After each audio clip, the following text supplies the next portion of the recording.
12:12 पे लालन के जनमवा हो गइला हो।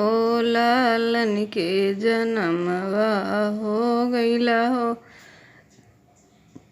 सासुआ में चरवा चढ़ावे पियरी के अगमवा हो गइला हो।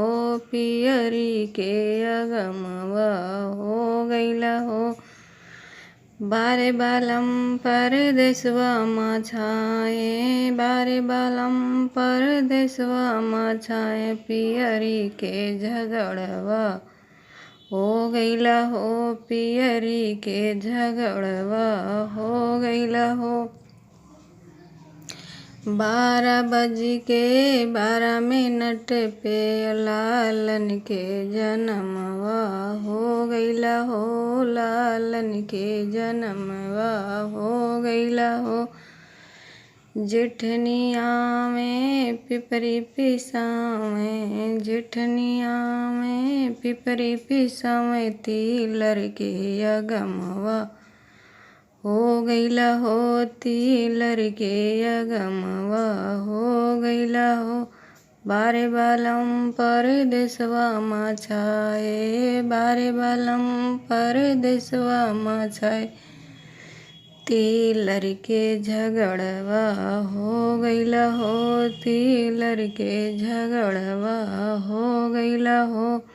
12:12 लालन के जनमवा हो गइला हो।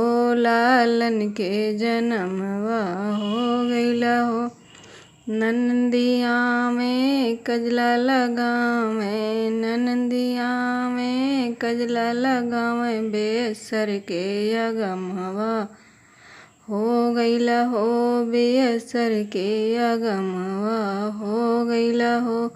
बारे बालम परदेसवा छाए बेसर के झगड़वा हो गइला हो। बेसर के झगड़वा हो गइला हो। 12:12 लालन के जनमवा हो गइला हो। लालन के जनमवा हो गइला। देवराया में बसिया बजावे देवराया में बसिया बजावे घड़िया के अगमवा हो गइला हो। घड़िया के अगमवा हो गइला हो।